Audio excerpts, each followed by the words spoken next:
Hai bang. Ya kak? Saya nak nasi satu. Nasi penuh ke separuh kak? Separuh je. Separuh ya? Okey baik. Nasi campur pagi malam ya bang? Ya betul kak.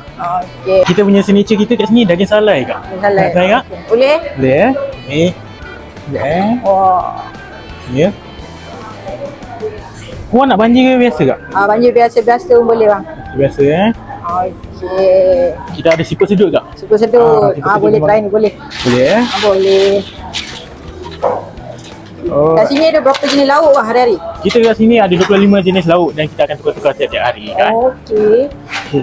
Lagi apa lagi bang? Kita ada telur itik kak. Telur Ni itik. tiap-tiap minggu kita akan tukar-tukar. Boleh rasa boleh. dulu Okey bang. Kita ada asam pedas tetel kak. Asam pedas tetel. Okey. Ya baik. Ni ya. Kat sini konsep layan diri ya bang? Ya betul, kita konsep ala-ala IKEA kak. Okey. Ambil tray. Okey. Masak apa ni bang? Ini kita ada sambal udang petai kak. Sambal udang petai. Udang boleh. petai kak. Ni pun best seller kita kak. Hari-hari habis kak. Ni paru belado kak.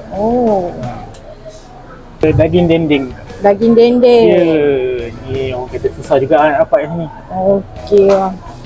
Ya, ulam raja kak. Okey. Ulam raja. Apa orang panggil salad. Boleh. Ya. Lepas tu kita ada, selain pada ulang-ulang kita ada sambal-sambal kecil-kecil. Okey. Kita pelbagai kak. Ni?